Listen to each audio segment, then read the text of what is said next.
제가 소속해 있는 기관은 이제 KTR이라고 얘기를 하고요. 한국화학융합시험연구원인데, 이게 한국어로 이제 KTR, 한국화학융합시험연구원이다라고 하면 대부분 다 무슨 핵무기를 만드는 데냐라는 말씀을 하시는데, 그런 건 아니고요.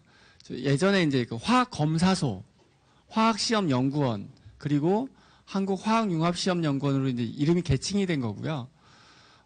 지금은 그 산업통상자원부 산하의 공인 시험인증기관으로서 지금 활동을 하고 있고, 전체 그 직원은 약 한 1200명 정도가 이제 있는 기관이고요. 69년도에 생긴 그런 그러니까 수출입 관련돼서 검사 내지는 이제 수출 관련돼서는 이제 그 컨설팅을 진행을 하고 있고, 저희 중국 지사는 2007년도부터 지금 중국에서 활동을 하고 있고, 청도, 상해, 심천, 충칭 이렇게 이제 4개 사이트에서 그 업무를 하고 있는데, 이 4개 사이트가 한국의 수출품의 진입 입경지입니다. 여기 지금 빠져 있는 게 사실은 이제 북경이 빠져 있는데, 북경은 조금 다른 의미가 있어서 저희가 그 거점을 두지 않고 있고요. 청도가 그러니까 그 산동성 포함해서 동북방 업무를 진행을 하고 있고, 상해는 이제 화동 지역, 그 다음에 화남 지역은 이제 심천이 하고 있고, 중서부 내륙은 충칭에서 저희가 업무를 활동을 하고 있습니다. 다 동일한 내용의 업무를 진행하고 있기 때문에 혹시라도 저희들 그 이제 KTR의 어떤 중국 사업 관련돼서 문의사항이나 아니면 필요한 도움이 있으시다라고 하면 그쪽 해당되는 지역에 가까운 그 저희 중국 지사를 이용해 주셨으면 좋겠습니다. 아까 잠깐 말씀을 나누다 보니까 중국 분들도 제법 계시네요. 근데 저도 이제 중국에서 이제 6년째 생활을 하고 있는데, 중국 사업에 있어서 제일 먼저 필요한 거는 이제 중국 사람을 이해하는 게 제일 먼저 필요한 것 같습니다. 그래서 어쨌든 중국을 고객으로 두고 사업을 한다라고 하면 중국의 몇 가지 어떤 사항들을 좀 이해를 하시는 게 좋을 것 같은데, 중국을 이해하는데 가장 그 중요한 몇 가지라고 얘기한 대표적인 게 이제 싼메이를 이해를 해야 된다라고 얘기를 하거든요. 싼메이라고 얘기하는 게 이제 첫 번째가 이제 메이원티라고 해서 문제 없다. 두 번째가 메이관시라고 해서 관계 없다. 메이빵파라고 해가지고 방법이 없다. 이게 어떻게 시리즈로 이루어지냐면, 제가 저희 직원에게 정말 피크 타임에 비행기표를 예약을 하라고 합니다. 그러면 이거 가능하겠어라고 얘기하면 제일 먼저 나오는 게 메이원티죠. 문제 없다. 아무리 봐도 예약을 안 하는 것 같아요. 그래서 왜 안 했냐? 왜 안 하고 있냐? 라고 했더니만, 그 메이관시, 상관없다. 이거 언제든 할 수 있다. 결국은 예약을 못했을 때 나오는 직원의 답변이 이제 방법이 없었다. 그러니까 이게 지금 어떤 말씀을 드리고 싶으냐면, 우리가 중국을 처음에 접하는 그 첫 상대자가 누구냐면 사실은 바이어일 수 있는 사람들을 만나서 이제 중국을 보지 않습니까? 그 사람들이 얘기하고 있는 그게 우리의 생각과 다르다는 거죠. 그러니까 이제 법률은 법률이고, 그 사람들이 맨 처음에 문제 없다, 관계 없다 라고 얘기하는 그 말의 어떤 그 행간의 뉘앙스에 대해서 좀 깊이 생각하고, 내가 어디까지를 보장받을 수 있는지에 대해서는 반드시 문서화해서 남겨두는 게 중요합니다. 그래서 중국 사업의 시작이 제품을 만드는 것일 수도 있고 여러 가지 것들도 있는데, 시장의 특성, 그 중에서 바이어가 될 가능성이 있는 사람이 말하는 것에 자칫 확대 해석이나 현혹돼 있어서는 굉장히 큰 손해가 있을 수 있으니까, 우리가 이제 그런 가급적 그런 부분에서 책임이 오가는 부분, 그 다음에 돈이 오가는 부분은 필히 문서로 좀 남겨주십사라고 하는 게 이제 두 번째 시간을 시작하기 앞서서 잠깐 드리고 싶은 말씀이었습니다. 두 번째 시간은 굉장히 이제 그 딱딱한 얘기를 할 수밖에 없는데요. 저도 아까 말씀드렸지만 꽤 많은 이런 자리에 와서 이제 강의를 하는데, 강의를 하는 사람들에게 이제 두 가지 용서받지 못하는 그 강사가 있습니다. 첫 번째 용서받지 못하는 강사가 졸고 있는데 깨우는 강사. 두 번째 그 용서받지 못할 강사가 끝나는 시간을 맞추지 못하는 강사. 그래서 피곤하시면 조셔도 됩니다. 대신 끝나는 시간은 반드시 맞춰드리겠습니다. 어쨌든 두 번째 시간은 굉장히 따분할 수밖에 없는 시간이에요. 중국을 쭉 넣고 봤을 때, 식품만 넣고 봤을 때 나오는 게 실제로는 2014년을 기점으로 약간의 법령의 어떤 색깔이 달라집니다. 달라지는데 어떤 거냐면 이 그 감독 관리 주체의 개수가 혹은 그것의 권한 위임이 2014년도를 기준으로 해서 많이 바뀝니다. 그래서 2014년 이전에는 다단계예요. 여러 기관이 그 책임을 나눠 가졌었는데 2014년도 이후에는 농림부 그리고 질량감독국에서 이쪽 위주로 이제 주로 많은 부분의 어떤 그 권한을 갖고 움직이고 있고요. 등록과 관련되어 있는 부분은 사실은 이제 CFDA. 그래서 법률을 놓고 볼 때는 농림부에서 얘기하고 있는 농산품 품질안전법 그리고 질량감독국하고 CFDA에서 하고 있는 식품안전법 이 두 가지 법령이 수출입 제품들, 생산 제품들의 가장 중요한 그 의무사항을 기재하고 있는 법률이다라고 생각을 하시면 됩니다. 우리가 이제 그 중국 다시 말씀드리면 중국을 되는 것도 없고 안 되는 것도 없는 나라라고 말씀은 하지만 지금 오늘의 중국은 되는 것도 없을 수 있을지 몰라도 안 되는 건 확실히 안 되는 나라입니다. 그래서 중국의 법률 체계를 알아야 될 필요성이 있는 그런 여러 가지 사항들이 내 제품을 구속하고 있는 법령이 어떤 건지를 아는 데는 먼저 체계를 알아야 되기 때문에 이제 이 표를 만들었는데요. 실제로 보면 우리가 법률에 의해서 법규에 의해서 하는 것들은 그렇게 많지 않습니다. 공장 등록을 해야 된다. 아니면 공장 심사를 받아야 된다라고 하는 것들은 대부분 법규에 나와 있는 건데 규범성 관련되어 있는 부분과 기술 표준 이 두 가지가 내 제품, 그러니까 기업이 만든 제품에 대해서는 규범성 문건과 이제 기술 표준에 따라서 진행을 하는데 이게 왜 중요하냐면 중국에 GB라는 게 있습니다. GB. 이게 GB가 뭐냐라고 물어보시는 분들이 많은데 혹시 GB가 뭐의 약자인지 아시는 분? 예, 국가표준입니다. 국가표준을 중국어로 했을 때 구어비오라고 해서 거기에 이제 그 병음, 그러니까 중국어를 영어로 표현했을 때 나오는 G, B 이 두 가지를 이제 따서 GB라고 얘기를 하는데 GB 뒤에 숫자가 나오는 거는 강제 표준입니다. GB 다음에 T가 붙어 있는 거는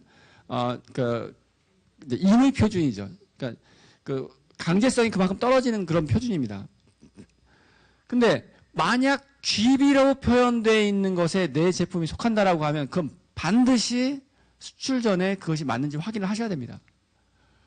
우리는 난 여태까지 수출을 많이 했는데 여태까지 그런 걸 해본 적이 없는데 대부분 다 그 업무를 수입자가 했기 때문이죠. 어쨌거나 반드시 거쳐야 되는 사항들입니다. 삼계탕, 김치 왜 수출이 안 됐습니까? GB가 없기 때문에 수입할 근거가 없었기 때문이거든요.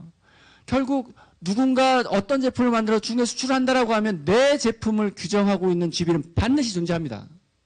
그래서 내 제품이 어떤 GB에 해당되는지를 확인하는 게 중요하고 그 GB에서 요구하고 있는 기술 표준이 시험 항목이 그리고 미생물 표준이 어떤 건지를 확인한 다음에 그걸 가지고 이제 수출입 관련되어 있는 상담을 하게 됩니다. 그래서 지금은 예전에는 상담에 가면 제품만 내놓고 이거 디자인이 이쁜데 이거 얼마예요? 이렇게 됐지만 지금은 맨 마지막에 이거 GB 시험한 거 시험 성적서 있어요? 이거 중국에 들어올 수 있나요? 바로 들어올 수 있나요? 들어오는데 문제 없나요? 이런 것들을 바이어가 다시 물어본다는 거죠. 내가 내 제품을 라면이 됐든 과자가 됐든 김이 됐든 그 어떤 제품이라도 중국에 수출한다라고 하면 제일 먼저 중요한 부분들 바이어를 만나기 전에 내가 준비해야 될 자료 중에 또 하나는 GB 번호와 GB와 관련돼서 먼저 시험에서 가지고 있는 결과서만 있다라고 하면 훨씬 더 수월하게 바이어 상담을 마칠 수 있다라고 하는 거 하나 하고요.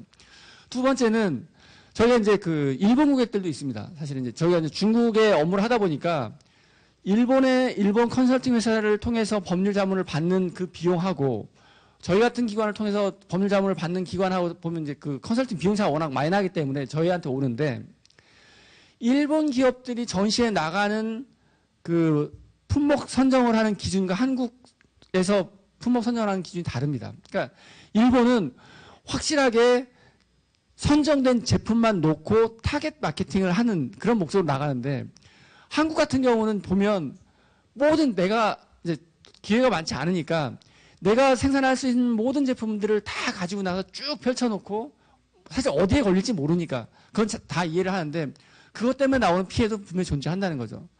컨셉 제품 위주로 되어 있는 그런 그 제품들은 컨셉 카피 당하기가 가장 쉬운 곳이 사실은 전시회입니다. 아, 이거 맛있는 것 같은데 뭐 샘플 하나 주세요. 그 다음에 먹고 버릴까요? 그렇지 않거든요. 그러니까 결국은 한국에서 이런 제품이 만들어지고 이런 제품에 대한 인기가 좋은데 이거를 중국 내에서 만들 수 있느냐? 혹은 이런 것과 유사한 제품들의 또 다른 루트가 있느냐? 이런 것들 찾기 위한 그런 어떤 샘플들이 많거든요.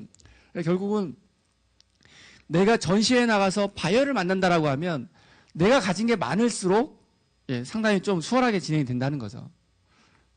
GB 중요합니다. GB가 중요한데 이게 그 중국에 이제 그 올 10월 달부터 2015년 10월 달부터 신식품안전법이라는 게 이제 새로 개정이 됩니다. 근데 신식품안전법이라고 얘기하는 게 실제로는 2009년도에 먼저 이제 선언이 됐어요. 선언이 됐는데 그것들에 대한 어떤 계속 의견 수렴을 하고 약 한 6년간의 의견 수렴 이후에 이제 2010년도에 그러니까 시행이 됐는데, 식품안전법 자체가 중요한 게 아닙니다. 이 식품안전법 때문에 발생한 아류 법령들이 더 중요하게 되는 거죠. 그게 온라인 식품 관련되어 있는 법규, 조제분유 관련되어 있는 법규, 그 다음에 보건식품 관련되어 있는 법규, 이런 것들이 그 근거 법령을 신식품안전법을 근거로 해서 만들어져서 그것들이 다시 수출자에게 부담으로 다가온다는 겁니다.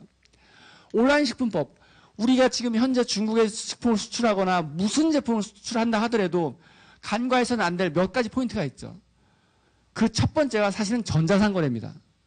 전자상거래 배제하고 중국에 수출을 한다? 사실은 이건 말도 안 되는 그런 상황이 되는데, 어쨌든 온라인 식품 관련돼서 온라인 전자상거래를 한다라고 했을 때 무엇이 문제가 되느냐? 이 부분은 온라인 관련돼 있는 내용으로 정부에서 임의로 구매를 해서 그 제품의 형태를 보고 라벨을 보고 그리고 제품의 시험을 해서 법규에 맞지 않는다라고 하면 온라인 그 전자상거래 플랫폼 운영자에게 벌금을 내리고 그리고 영업정지를 할 수 있게 한 법입니다. 이렇게 되다 보니까 어디서 문제가 나오냐면, 내가 온라인몰에 올리고자 하는 그런 의사만 있다선 치더라도 그 플랫폼 운영자가 이 제품의 중국 법규에 맞다라고 하는 자료를 주십시오라고 얘기를 한다는 거예요. 라벨이 요구가 되고. 그러니까 이 부분은 또 다른 형태, 우리가 온라인 제품 관련돼서는 상당히 법률적인 게 느슨할 거라고 생각하는데 느슨하지 않다는 거죠. 하지만 여기서도 이제 여러 가지 어떤 그런 이제 느슨한 구멍들은 있습니다. 2016년도 4월 8일 날 4.8 정책이 이제 발표되면서 온라인 관련돼서 판매가 될 때도 중국의 법령을 다 따르라. 보건식품이다라고 하면 보건식품 등록을 한 제품만 온라인 판매할 수 있다. 쭉 발표가 됐었는데 그거에 따른 반대가 너무 심하니까 2016년 5월 11일 날 1년간 유예하겠다. 그 1년 사이에 모든 것들 준비해라. 라고 해서 2017년 5월 11일부터 시행하겠다라고 발표를 했는데 그게 다시 연기가 됩니다. 엊그제 나온 게 그게 5월 11일이 아니라 2017년 연말까지 유보한다. 그래서 온라인 관련돼서는 사실은 2017년 연말에 과연 얘기되고 있는 이 법이 시행될까에 대해서도 상당히 부정적으로 보고 있습니다. 어쨌든 중국 법령이 갖고 있는 여러 가지 특징 중에 하나는 법은 만들어놔요. 시행 시점은 명확하게 하지 않습니다. 문제가 발생하는 시점에 그 시행 일자를 어느 날 갑자기 확 공개를 하는 거죠. 그래서 이런 부분에서도 온라인 관련돼서도 아까 얘기했던 GB 그리고 첨가제 이런 부분들도 다 온라인 플랫폼 운영자에 의해서 요구가 되고 있는 게 지금의 현실입니다. 조제부는 아까 말씀드린 것처럼 세계 제품 9개 그 모델과 관련되어 있는 걸로 이제 진행이 됐다. 보건식품 관련돼서는 이제 그 선전 문구와 관련돼서 굉장히 타이트하게 이제 운영을 하겠다. 그러니까 이 보건식품도 사실은 우리나라에서 36개 제품이 이제 그 등록이 돼 있는데 이 부분들이 거의 대부분 다 홍삼류 제품들입니다. 하지만 어쨌거나 보건식품도 계속적으로 등록만 하면 끝나는 게 아니라 시장 조사를 계속 하겠다는 거죠. 판매되고 있는 유형이라든지 판매되고 있는 제품의 법적인 규제 이런 부분들이 어떻게 제대로 이행되고 있는지를 살펴보겠다라고 하는 게 중국의 그 감독 관청에서의 어떤 얘기입니다. 이제 좀 디테일하게 살펴보면 이제 이건 이제 조제 분유와 관련되어 있는 얘기인데요. 이게 그 히스토리를 보면 저급 우유 내지는 판매가 안 된 분유 제품들을 소분해서 별도의 브랜드를 만들어서 판매되는 그런 사례가 너무 많았다는 겁니다. 이제 그러다 보니까 야 이게 등록만 하면 다 팔 수 있다라고 하는 건 좀 너무 그렇지 않느냐. 대표 선수만 나와라고 해서 한 기업당 모델 수와 제품 수를 이제 딱 닫는 거죠. 그렇게 했을 때 대표 선수를 제외한 나머지 부분이 전체 중국 내 분유 시장의 약 30% 정도가 공간이 생길 거라고 하는 게 이제 그 중국 내에서의 얘기이고 아직 중국에 분유를 판매하고 싶지만 아직 중국에 들어갔지 않았다라고 하면 그게 또 하나의 중국 진출의 기회가 될 거다라고 하는 그런 내용이고요. 어쨌든 16년 10월부터 시작이 됐는데 현재 이미 들어와 있는 것들에 대해서는 1년간 유예를 했습니다. 1년간 유예를 했고요. 대신 중국 내수 제품에 대해서는 어떻게 할 건지는 아직 명확한 그 답이 안 나와 있는 상태입니다. 두 번째는 아까 말씀드린 인터넷 이제 온라인 쇼핑 관련되어 있는 부분도 역시 마찬가지로 이제 숨어 있는 소비자 우리가 이제 그 암행으로 이제 구매하는 그런 제도를 만들어서 구매해서 검사해서 부적합된 내용들을 정리를 해서 인터넷 플랫폼 운영자에게 그 불이익을 주겠다라고 하는 게 그 요체고요. 이것 때문에 사실은 그 타오바오나 아니면 알리바바나 이런 쪽에서 식품 관련돼서 굉장히 많은 자료들 요구를 해요. 만약 정말 대형 몰로 들어간다라고 하면 내 제품 들어가기 전에 사전에 이런 자료들을 준비를 하셔야 되는 게 이제 우리의 또 다른 추가되는 의무 사항이라고 말씀드릴 수 있습니다. 이제 앞에서 말씀드린 내용들이 이제 일반적으로 이제 동향이다라고 하면 이제 식품 관련해서 일반적으로 말씀드린다라고 했을 때 다 아실 겁니다. 뭐 보통식품, 보건식품, 뭐 보통식품에는 선포장식품, 뭐 비포장식품, 육류식품 이런 것들이 쭉 다 있는데 보통식품이냐 일반식품이냐 보건식품이냐 이런 것들을 구분하기가 뭐 명확한 제품들이 많이 있습니다. 근데 굉장히 애매한 것들이 우리나라의 건강기능성 식품의 형태를 띈 일반식품들. 그러니까 지금 이 보통식품과 보건식품의 이 중간에 이 그레이존에 포함되어 있는 제품들 이런 것들이 되게 이제 많이 중국에서는 이게 컨셉이 새로우니까 이걸 수입해 볼까라고 이제 제안을 받다 보니까 어떻게 하면 보건식품으로 속하지 않고 일반식품으로 바로 시장에 들어올 수 있을까에 대한 기업들의 요구가 그리고 수입자들의 요구가 되게 많은 그런 상황이죠. 이제 선포장식품이라고도 하고 예포장식품이라고도 합니다. 이거는 미리 포장을 해서 들어온다는 겁니다. 포장을 완료해서 들어온다는 그런 의미거든요. 그래서 예포장식품과 선포장식품이 같은 의미다. 그리고 포장이 완료돼서 어느 정도 이 밀폐되어 있는 포장 단위로 중국에 수출을 한다라고 하면 그 구분은 선포장 혹은 예포장식품이다라고 이해를 하시면 될 것 같습니다. 사실은 그 식품 관련돼서 이 수출 절차 중에 오해하시고 계신 몇 가지 내용들이 있어요. 제가 이런 자리에서 이제 항상 라벨 관련돼서 많이 그 중요성을 말씀을 드립니다. 왜냐하면 제품으로서의 문제가 없다라고 하면 수출자가 준비해야 될 몇 가지 안 되는 준비 사항 중에 가장 쉽게 할 수 있는 게 사실은 라벨이거든요. 근데 라벨을 준비하고 라벨이 중요합니다라고 하면 라벨 자체를 어느 시점에 어떻게 붙이고 또 그 라벨을 어떻게 등록하시는지를 모르고 그냥 라벨만 준비하시는 그런 기업들이 있는데 절차를 본다라고 하면 일단은 뭐 사전 검토 정도가 먼저 필요하겠죠. 왜냐하면 관련돼서 제품의 사진도 있어야 되고 문구도 있어야 되고 그러니까. 그리고 모든 수출 기업은 수출 기업 등록을 해야 됩니다. 그 북경에 있는 AQSIQ예요. AQSIQ는 이제 국가 뭐 질검 검언검 총국이라고 얘기하죠. 그리고 중국 항구에 만약 그 수출이 완료가 됐다라고 하면 중국 항구에 도착을 해서 CIQ 신고를 하고 세관 신고를 합니다. 아까도 말씀드렸습니다만 통관과 관련돼서 중국에서 그 권한을 갖고 있는 두 가지 법적 기관 혹은 정부기관이 있다라고 하면 여기서 얘기하고 있는 CIQ, 그 다음에 해관, 이 두 가지의 어떤 기관에서 요구하는 자료를 제출을 해야 됩니다. 그러니까 그리고 난 다음에 관세 납부를 하고요. 관세 납부를 한 다음에 이제 검역 과정을 거치죠. 검역 과정을 거치는데 여기에서 이제 라벨 심사가 이제 들어가는 겁니다. 라벨 심사를 할 때 무엇이 들어가느냐? 그 제품의 포장에 표기되어 있는 문구의 중문본이 들어갑니다. 그래서 녹색, 제일, 무슨 임금님, 이런 우리가 그냥 흔히 쓸 수 있을 만한 그런 용어 중에 상당수가 배제되어 있는 상태로 이제 중국에 들어와야 된다는 게 이제 거기서 나오는 거고요. 그리고 난 다음에 라벨 심사 신청을 하면 그것이 통과가 된다라고 하면 라벨 등록 번호가 나오고 그것을 스티커 작업을 해서 통관이 되게 돼 있는데 라벨은 두 가지 라벨이 있습니다. 하나는 미리 프린트해서 들어가는 라벨이 있고요. 또 하나는 스티커를 붙여서 하는 라벨이 있습니다.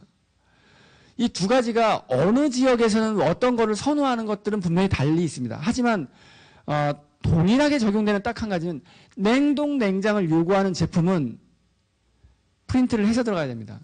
스티커를 붙이면 냉동 냉장 이송 과정 중에 스티커가 떨어질 수 있기 때문에 그렇게 들어가는데요. 그러다 보니까 지금 여기서 보시면 아시겠지만 그 라벨이 심사가 완료돼서 나오는 발급 번호하고 제품이 들어오는 거하고 라벨 심사가 나중에 있지 않습니까? 라벨 심사가 나중에 있다 보니까 이게 순서가 안 맞을 수가 있어요. 어떻게 라벨 프린트를 해서 먼저 들어오는데 심사를 나중에 하냐. 여기서 만약에 안 된다라고 하면 어떻게 하느냐. 이런 얘기를 하시는데 그런 이유 때문에 그런 것들의 최초 수입분은 소량으로 해서 라벨로 해서 그 번호만 받기 위한 그 시범 통관을 먼저 합니다. 그래서 등록 번호가 완료가 되고 동일한 제품이란 전제하에 그 라벨을 수출 전에 포장을 할 때 프린트를 해서 이제 들어오는 과정을 거치게 되는 거죠. 그래서 시범 통관, 시범 수출은 사실은 여러 가지 리스크를 해칭할 수 있을 만한 그런 어떤 수단으로 활용이 가능합니다. 만약 내 제품이 정말 들어갈 수 있는지 없는지를 몰라서도 들어갈 수 있지만 이런 절차적인 부분의 어떤 하나의 스파링 형태의 어떤 그 모의 수출 이런 개념으로는 적은 양을 먼저 한번 수출을 해보는 것도 상당히 큰 의미가 있고 이런 부분도 많은 지원 방안이 있습니다. 정부 쪽에서는요.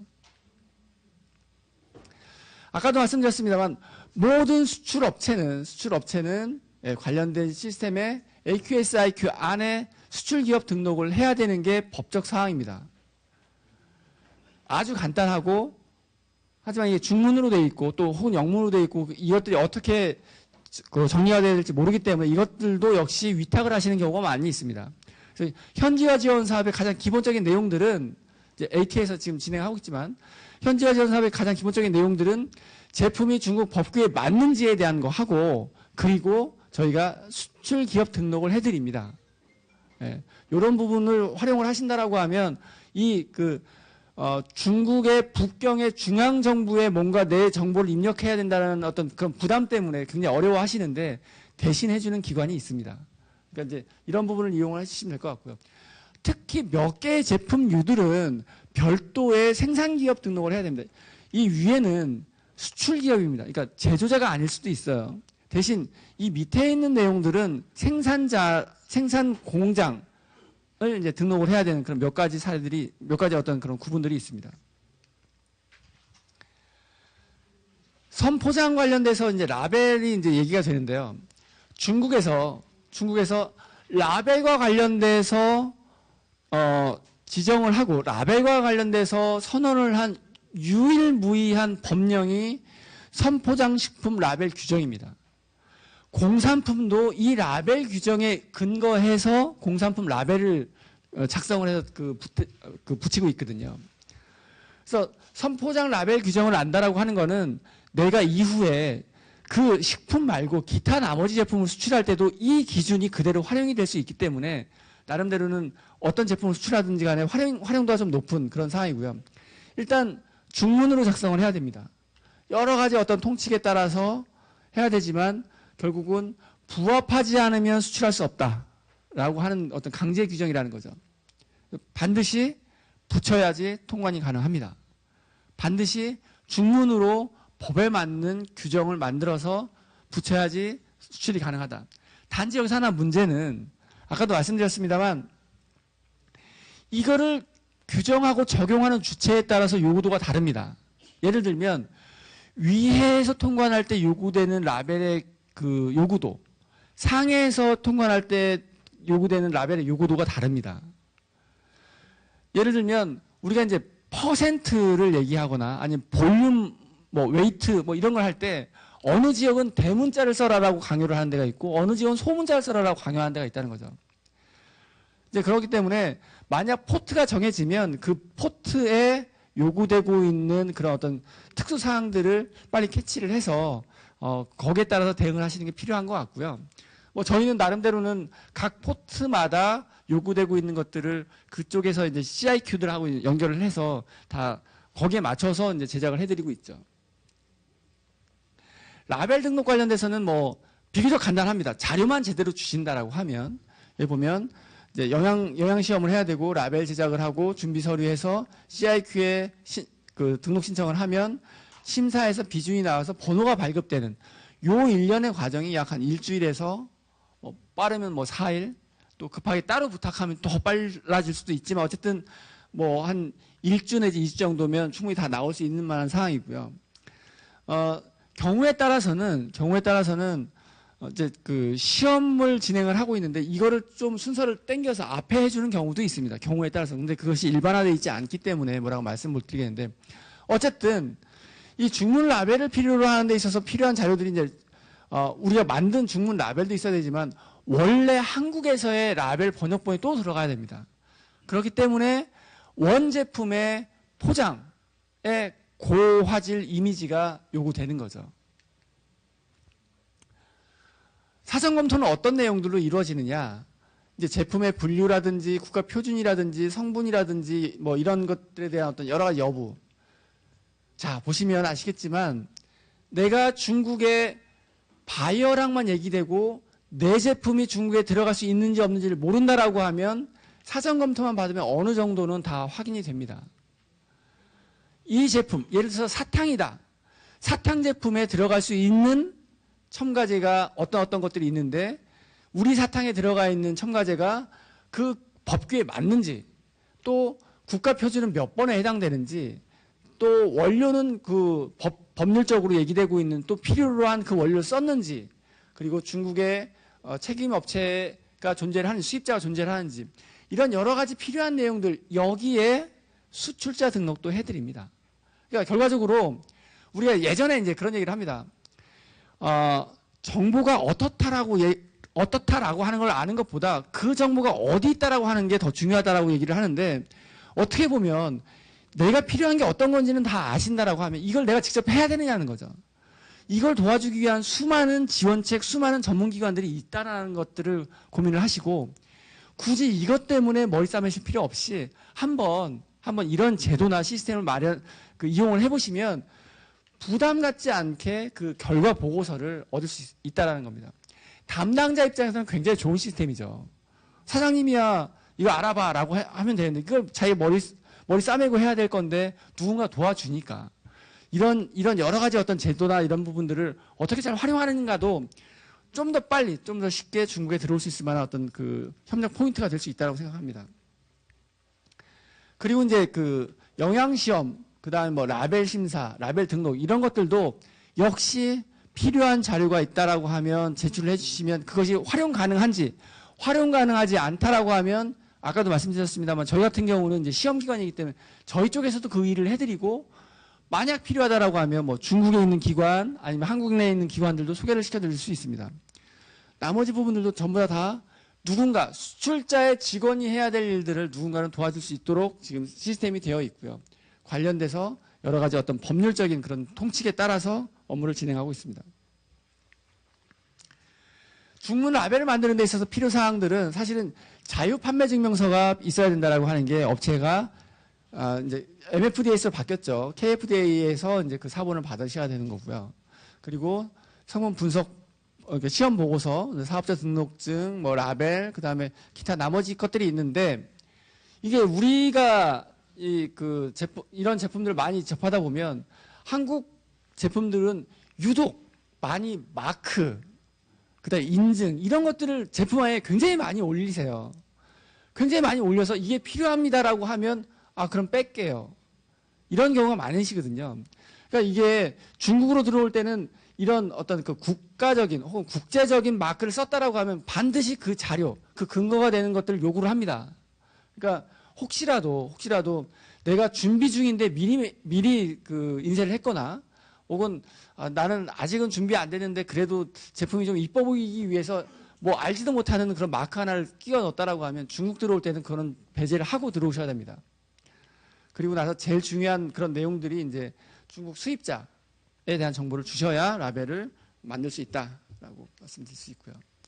그렇게 해서 만든 라벨은 이제 이런 형태의 라벨이 있죠. 그래서 품명, 원산지, 그 다음에 함량, 원료명, 생산일자, 유통기한, 보관, 책임회사, 그 다음에 생산업체 뭐 이런 정도의 내용들로 라벨이 제작이 되는데 라벨 자체는 간단합니다. 라벨 자체는 간단한데 이렇게 만들어진 이 라벨의 이 포장 문구 때문에 이제 아까도 말씀드렸습니다만 시간이 많이 걸린다는 거죠.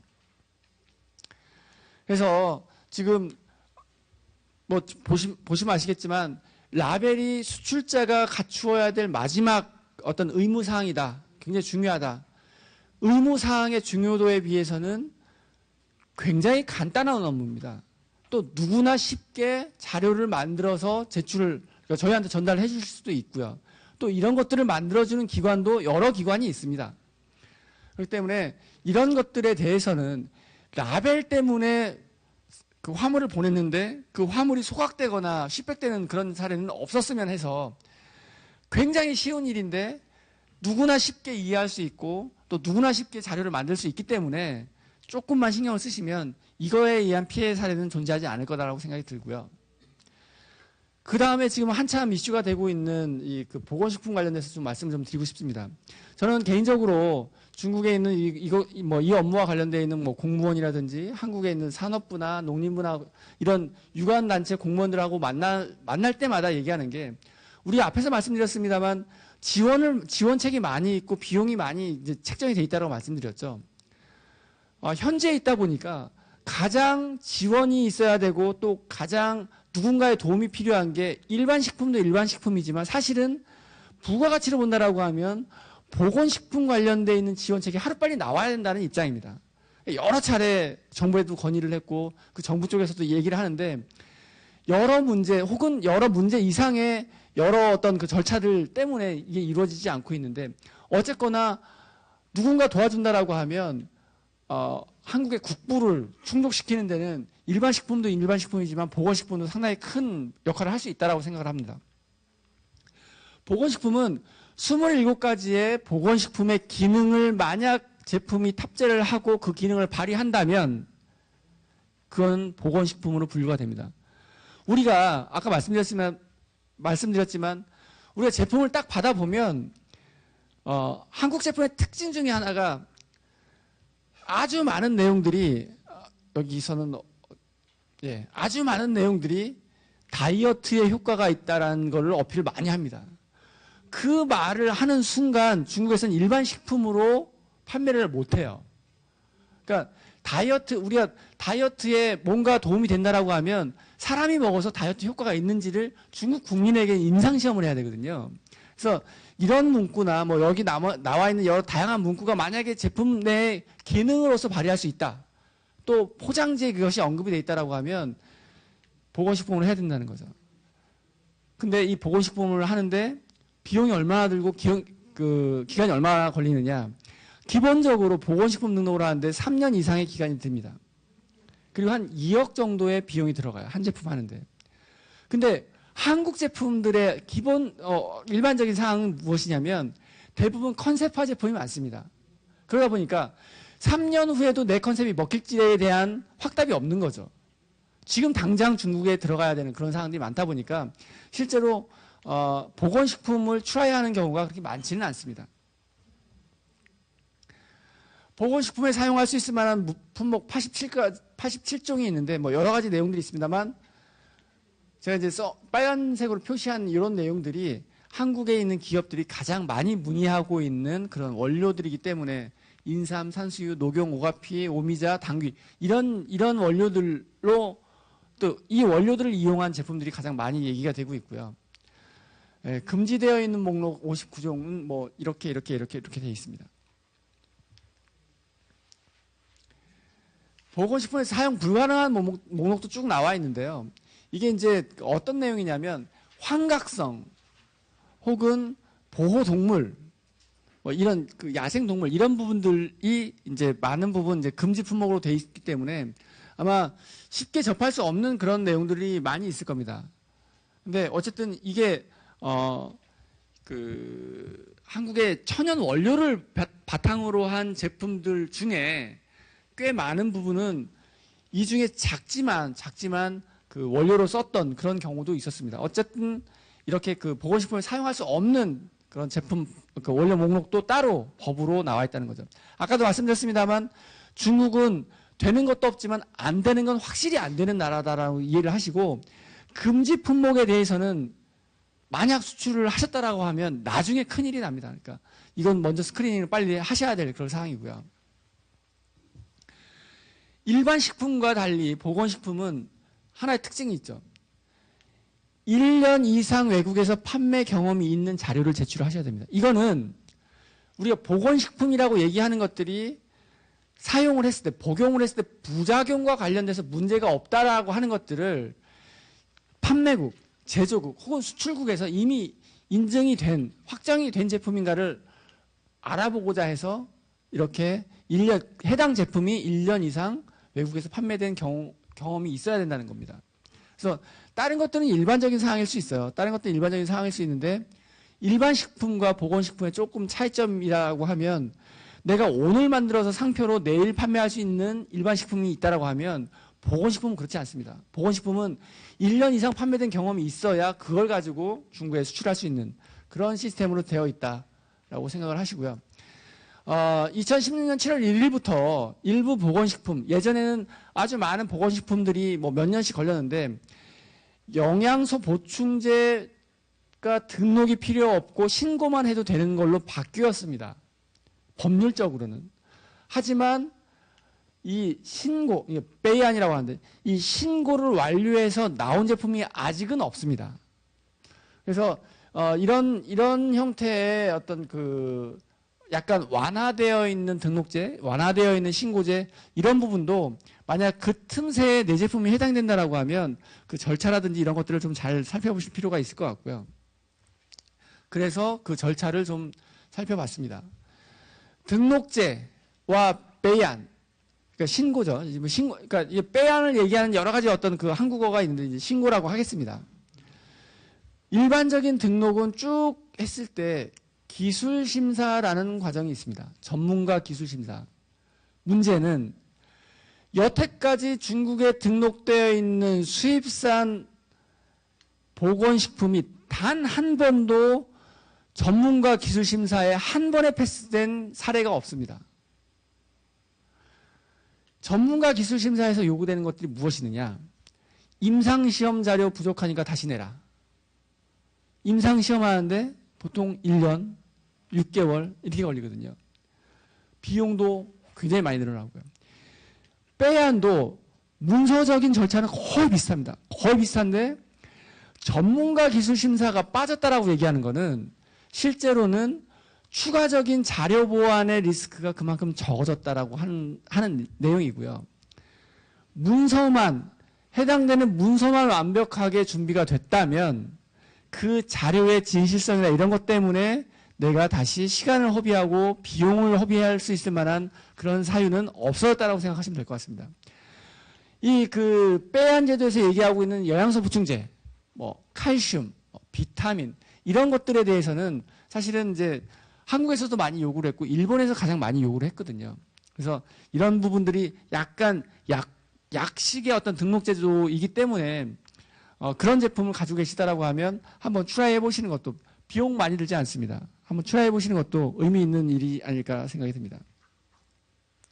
만약 우리가 이제 그 일반적인 보건식품을 만약에 준비를 한다라고 하면 기능성 보고서, 금지 약물 보고서, 뭐 기능 성분, 안전성, 위생학, 기타 쭉 여러 가지 이제 보고서 내지는 자료들 요구를 하는데, 이 기능성 보고서하고 안정성 보고서 이 두 가지는 반드시 중국 국민을 대상으로 한 자료여야 됩니다. 무슨 얘기냐면 내가 어떤 자료를 갖고 있다 손 치더라도 임상을 새로 해야 된다는 거죠.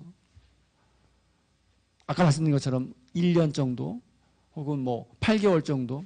이런 이유 때문에 굉장히 롱텀으로 기획을 하시고 비용을 준비를 하셔야 되는 게 이제 보건식품과 관련되어 있는 그런 어려운 점입니다. 그래서 보건식품 등록 자료와 관련되어 있는 내용들 중에는 어떤 기능을 갖고 있다면 동물 기능 검증 시험을 해야 되고요. 뭐 시력, 여드름 뭐 이런 것들이 있다라고 하면 사람에게 직접 효과를 입증을 시키는 자료가 있어야 됩니다. 이 두 가지가 다 필요한 내용들이 쭉 나오는데 여기 보면 아시겠지만 아까도 말씀드렸지만 다이어트 기능이 있다라고 하면 사람에게도 먹여보고 동물에게도 먹여봐야 된다는 겁니다. 그러니까 우리가 쉽게 다이어트라고 얘기하지만 중국에서는 그 다이어트라는 말이 쉽게 쓸 수 있을 만한 단어가 아니에요. 그러니까 우리 제품 중에 그냥 통밀 제품인데 다이어트에 효과가 있다. 통밀은 다이어트에 효과가 있을 수도 있죠. 대신 자료가 없으면 다이어트라는 말을 쉽게 못 쓴다는 겁니다. 그러니까 중국향 제품에 쓸 수 있을 만한 문구, 또 내가 쓰고 있는 문구 중에 사용하면 안 되는 문구를 좀 선별할 것도 필요하고요. 네. 그리고 피로회복 다이어트 성장 발육 개선 제품들은 여기에 또 흥분제 관련되어 있는 시험을 병행해야 되는 그런 어려움이 또 있습니다. 다이어트 쉽게 못 쓰시겠죠. 운동해서 살 빼시는 게 훨씬 더 나을 것 같습니다. 보건식품에 등록할 때 필요한 여러 가지 어떤 이런 제품 자료들이 있습니다. 이 자료들 중에 실제로 나머지 것들은 그렇게 어렵지 않은데 앞에서 얘기한 그 시험 자료를 만드시는 게 제일 어렵고요. 그리고 여기서 마찬가지지만 1년 이상 판매를 증명할 수 있을 만한 자료가 꼭 필요하다. 빼앗, 신고, 영양소 보충제 제품들 중에서도 이렇게 하지만 그 역시 1년 이상 판매가 된 제품들의 어떤 그 자료는 여기 보시면 아시겠지만 1년 이상 판매된 자료는 꼭 필요한 그런 상황이라서 막 나온 신제품을 빼앗이 쉽다라고 해서 빼앗으로 할 수가 없다는 겁니다. 그래서 어떤 제품을 내가 해야 될지를 좀 확인을 하셔야 될 것 같고요. 그러면 여태까지 보건식품이라고 얘기 많이 했는데 보건식품 중에 우리가 어떤 제품들이 보건식품으로 등록이 돼 있냐면 사실은 중국의 70%가 면역력 증강, 이건 홍삼이 이렇습니다. 홍삼이 면역력 증강으로 되어 있고요. 피로회복, 지질 뭐 이런 걸로 주로 피로회복과 면역력 증강 제품들이 보건식품으로 등록이 돼 있다. 하지만 수입산 보건식품은 앞에서 말씀드린 그런 이유 때문에 상대적으로 전체 등록되어 있는 14,000개 중에 약 4.8%에 해당되는 729종이고요. 여기서 그러니까 엊그제 하나가 더 추가해서 36종인데 어쨌든 한국에서 등록된 제품은 인삼 제품 위주로 등록이 되어 있는 게 상황이다라고 지금 생각하시고 인삼이나 홍삼 관련되어 있는 제품을 수출하시는 데 있어서는 사실은 정관장이 그걸 다 앞서고 그다음에 일부 제약사들이 이제 홍삼이나 인삼 관련되어 있는 제품들로 이제 등록을 완료를 했는데 일반적으로 작은 기업에서 이걸 감당하기가 상당히 어렵습니다. 제가 볼 때도 상당히 어렵고 그런 이유 때문에 정부 지원이 좀 필요하다고 계속 제가 강조를 하고 있는 거고요. 그렇게 해서 이제 아까 일반 식품이 어떻고 보건식품이 어떻다고 했을 때 실제 사례 몇 개를 들어본다라고 하면 이제 인삼 관련돼서 어떻게 되느냐. 우리 인삼 이제는 다 아시죠? 5년근 이하의 인삼은 일반 식품으로 판매를 할 수가 있습니다. 근데 그 판매를 하는 게 어떤 법적 근거에서 따라서 판매를 할 수 있냐면 여기서 나온 것처럼 신자원 식품으로 분류가 됐고 그거에 따라서 일반 식품 원료로 사용이 가능하게 된 게 2013년도입니다. 2013년도에 이제 신자원 식품 등록이 완료가 되는데 이게 어디에서 얘기가 돼서 들어갔느냐면 이 신자원식품으로 등록이 될 때 여기 보시면 여기 있던가요? 동북 이게 이제 그 길림성 쪽에서 자원이 신자원식품으로 들어갔고 그 품종을 한국산 품종하고 동일한 품종을 등록을 했기 때문에 한국산 인삼은 들어갈 수 있습니다. 예전에 한번 뉴스에 나왔을 겁니다. 금산 가면 금산 인삼의 종자가 다 중국으로 나간다. 그래서 중국에 있는 한국에서 인삼 종자 구하기가 어렵다. 이게 어떻게 보면 참 안 좋은 일일 수도 있지만 그런 이유 때문에 동북에서 다행스럽게 한국산 인삼과 같은 종류가 신자원식품으로 등록이 됩니다. 그래서 다행히 한국에 나와 있는 한국에서 생산된 제품은 중국에 어렵지 않게 인삼으로 일반 식품화로 판매가 될 수 있는데 이게 이제 파낙스 진생으로 되어 있는데 이게 미국산 인삼이나 호주산 인삼이나 멕시코산 인삼이나 이런 것들은 품종이 달라서 들어오는데 더 어렵습니다. 비교적 중국의 인삼 시장에 가장 효과적으로 들어갈 수 있는 국가는 사실은 한국이에요. 5년근 이하의 그 인공 재배 인삼의 경우에는 그러다 보니까 홍삼이 갑자기 또 문제가 됩니다. 홍삼은 그러면 어떻게 되느냐? 그래서 그 인삼을 쪄서 건조시키는 홍삼은 일부 지역에서는 그게 가능하다라고 얘기가 되죠. 얘기가 되는 게 국가적인 GB에 의해서 얘기가 되는 게 아니라 길림성 지방 표준인 DB, 이건 그 지방 표준에 중국어 발음을 차용한 DB라는 이 지방 표준에 의해서 들어갈 수 있습니다. 그래서 실제로 중국에서 판매되고 있는 홍삼류 제품들, 5년근 이하로 만든 홍삼류 제품들의 대부분의 수입자들이 어디 있느냐면 상해에 있거나 그러지 않습니다. 동북 지역에 있습니다. 그래서 이 지방 표준에 의해서 이제 인삼으로 이제 들어가기 때문에 만약 내 제품이 유사한 이런 형태의 제품이다라고 하면 그 제품을 통관하는 포트 혹은 통관 및 관련돼서 수입하는 수입자의 어떤 여러 가지 경험 이런 것들을 먼저 살펴보셔야 될 것 같습니다.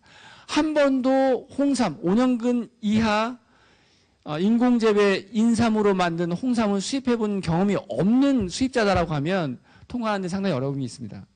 어느 지역에 어느 수입자를 통해서 들어갈 수 있는지는 어느 정도는 리스크가 되어 있거든요. 그래서 만약 이렇게 된다라고 하면 준비를 하시되 홍삼이라고 해서 모든 홍삼이 다 들어갈 수 있는 게 아닙니다. 5년근 이하 홍삼이라고 해서 일반적으로 일반 식품의 정의에 맞는 홍삼이어야 된다는 거죠. 예를 들어서 캡슐이라든지 아니면 뭐 환이라든지 이렇게는 중국의 일반 식품으로 들어갈 수가 없습니다. 그러니까 이제 그 제품에 대한 내용도 고민을 좀 하셔야 될 것 같고요. 김치는 아까 말씀드렸습니다만 김치의 그러니까 염장 배추 제품의 그 기준이 마땅치 않고 그 기준 안에 미생물과 관련되어 있는 그 기준을 맞추지 못해서 예전에 굉장히 어려웠었는데 2016년 9월 20일부터 그 법적으로 문제가 없어서 계속 들어가고 있다는 말씀이고요. 이건 그 세부 내용입니다. 그래서 대장균 군이 이제 문제가 됐죠. 이제 발효 절임 채소에 멸균과 비멸균 제품을 하는데 이제 대장균 군이 문제가 돼가지고 지금은 들어갈 수 있지만 아까도 말씀드렸지만 실제로 순수한 김치가 중국에 들어가서 판매가 되는 예가 그렇게 많지 않습니다. 아주 특수한 몇 군데 빼놓고는 양이 많지 않기 때문에 이거는 글쎄요, 이제 얼마나 메리트가 있는지는 잘 모르겠습니다. 쌀은 아까 말씀드린 것처럼 이제 그런 이유 때문에 이제 들어갔는데 이 쌀을 통과시키는데 굉장히 어려움이 한 파트가 있었는데 뒤에 나오네요. 쌀을 이제 통과를 시키려고 저희가 이제 사전에 사전 검토도 하고 쭉 하다 보니까 여기서 딱 걸립니다. 1등급 중달립 쌀을 서로 스와핑 하자라고 하는 게 이제 사실은 이제 그 정부 간의 얘기였는데 1등급 중달립 쌀의 수분 기준이 중국하고 한국이 틀립니다. 중국의 1등급 쌀은 15.5% 미만인데 한국은 16% 미만이 1등급 기준입니다. 그러니까 통관을 할 때 CIQ에서 하는 얘기가 야 이게 15.9%라서 16% 미만인지 아니면 15.6%라서 16% 미만인지 알 수 없으니 자료를 다시 달라. 라고 해서 이 자료를 다시 만들어서 제출을 해서 통관이 됐던 그런 사례가 있습니다. 그러니까 이제 이게 이제 어떻게 보면 기준이 아주 작은 차이지만 표현의 문제가 될 수도 있는 거죠. 예를 들어서 실제로 검사를 해보니까 15% 미만이었어요. 15%. 근데 한국의 기준이 16% 미만이기 때문에 시험소에서는 16% 미만으로만 기재를 했던 거였죠. 그러니까 이런 아주 사소한 그런 내용들이 항상 존재를 한다라는 생각을 하셔야 될 것 같고요. 삼계탕. 삼계탕이 굉장히 뭐 히트 상품으로 많이 팔려 나갔다라고 말씀을 드려야 되겠네요. 어쨌든 삼계탕이 많이 나갔는데 생각보다 그렇게 호황은 아니었습니다. 호황은 아니었는데 어쨌거나 이 그 레트로트 이제 고압 살균되어 있는 제품에 이제 통조림 제품으로 이제 들어가서 이제 파우치 형태의 삼계탕이 들어갔는데요. 삼계탕은 두 가지 측면에서의 어떤 어려운 점이 있었습니다. 첫 번째는 중국 성인 1인당 인삼 섭취량이 1일 3g 미만입니다. 근데 이 제품 수출된 삼계탕에 들어가 있는 삼이 9g이 넘는 거죠. 이걸 어떻게 표현할 거냐? 이게 굉장히 큰 문제였거든요. 그래서 뭐 이게 1인분이 아니라 이 그 파우치 하나가 3인분이다. 라고 얘기도 했었고, 어쨌든 뭐 이 인삼은 뭐 어떻다 쭉 얘기가 됐었는데, 어쨌거나 그런 것들을 다 좀 그 우회해서 들어갔는데, 이제 결정적으로는 이 삼계탕을 표현하는 데 있어서도 너무나 많이 제일 최고 뭐 무공해 뭐 임금님 뭐 이런 거 너무나 많이 들어 있어서 그걸 조정하는 데 참 어려움을 많이 겪었습니다. 그래서 이제 궁극적으로 좀 정리를 해서 말씀을 드리면, 우리가 중국에 뭔가 식품을 수출한다라고 하면 체크해 봐야 될 게 사실 몇 개 없습니다. 몇 개 없다라고 하는 게 사용 금지된 걸 썼느냐, 그리고 보건식품이느냐, 그리고 식품의 라벨이 제대로 되어 있느냐, 요 세 가지의 어떤 큰 이 체크 포인트만 확인을 한다라고 하면 한국의 시장 수요보다 중국의 시장 수요가 누가 뭐래도 훨씬 큽니다. 훨씬 정도가 아니죠. 과연 이것조차도 체크가 안 돼서 어떻게 수출을 한다고 하시겠습니까? 제가 항상 이제 이런 자리에 오면 좀 역설을 하는 게, 우리가 똑같은 제품을 일본에 수출할 때, 미국에 수출할 때, 유럽에 수출할 때 마음가짐하고 중국에 수출할 때 마음가짐은 사뭇 다릅니다. 우리가 유럽에 식품 수출할 때 TFT 만들어가지고 뭐 부장, 과장, 담당자 해가지고 뭐 매일 회의하고 뭐 준비된 자료가 어떠냐라고 얘기를 하는데, 유럽보다 훨씬 큰 시장인 중국에 수출을 할 때는 죄송합니다, 뭐 교포 직원 하나 채용해서 알아서 해, 아니면 그냥 딱 던져놓고 뭐 수입자가 알아서 하겠지, 이렇게 해서 될 사항이 아니라는 거죠. 시장의 크기와 그 시장이 가져다 줄 이득을 본다라고 하면 어떻게 보면 실제로 우리가 체크해야 될 내용이 그렇게 많지 않다라고 봤을 때 이 정도 노력은 좀 필요하지 않을까.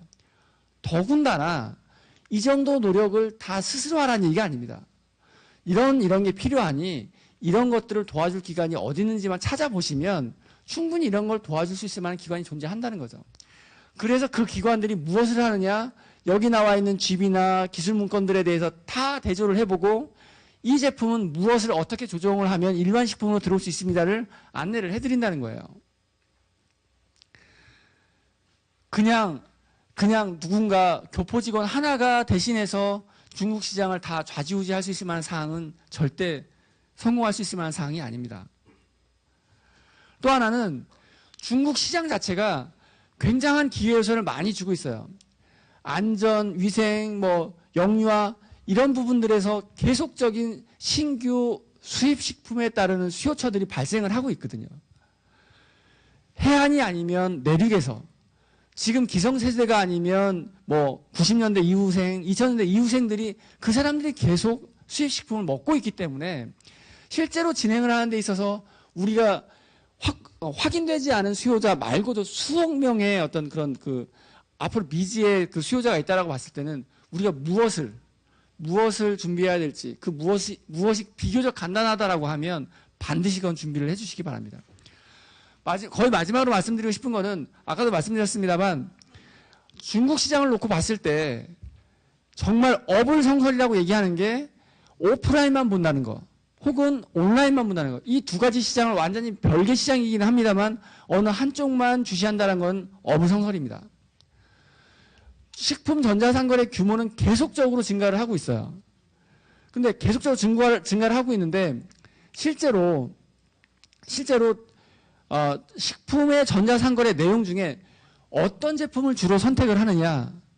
수입식품, 자국산 제품 말고 수입식품 위주로 전자상거래에서 판매가 되고 있다는 거죠. 그렇게 한다라고 하면 내가 모르는 불특정 다수에게 판매를 할 수 있을 만한 전략 중에 하나가 어느 대리인을 통해서 오프라인으로 푸는 것도 하나의 전략이기도 하지만 수입식품을 찾고 있는 이 상당히 많은 수량의 어떤 불특정 다수의 소비자들에 어떻게 접근할 것인지. 하지만 여기에서도 아까 말씀드렸지만 인터넷 식품 관련되어 있는 관리 감독 체계가 새롭게 나왔기 때문에 이 전자상거래 관련된 루트로 내 제품을 팔 때 또한 법률적인 부분의 체크, 앞에서 말씀드린 금지 물질을 썼는지, 라벨은 제대로 붙어 있는지, 그 보건식품인지 아닌지, 여기에 따른 어떤 고민은 똑같이 필요하다는 겁니다. 그리고 또 하나, 그러고 보니까 수입식품을 사는 중국 내 인력들을 이렇게 조사해 보니 28세에서 38세 사이의 여성이 위주로 구매를 하더라. 결국은 우리가 이제 경제력이 어느 정도 확보되어 있는 여성 위주의 타겟군을 가지고 전자상거래를 들어간다라고 하면 비교적 메인스트림의 고객들을 만날 수 있다라는 게 이제 마지막 결론이고요. 제일 마지막으로 꼭 좀 말씀드리고 싶은 게 몇 가지가 있습니다. 우리가 뭔가를 판매를 할 때 누군가의 노력은 분명히 필요합니다. 누군가의 노력이 나의 노력일 수도 있고 정부의 노력일 수도 있고 나를 도와주는 누군가의 노력일 수도 있거든요. 실제로 지금 뭐 저희처럼 현지에서 그것을 도와주는 그런 전문기관들이 많이 있어요. 많이 있고 이 사람들 역시 공익을 위해서 일하는 그런 기업이기도 합니다. 그러니까 기업이 중국향 제품을 만들고 해당 제품에 대한 법령 파악을 한 다음에 수출 계약을 맺는 것, 이건 어떻게 보면 상당히 비즈니스적인 어떤 그런 절차이죠.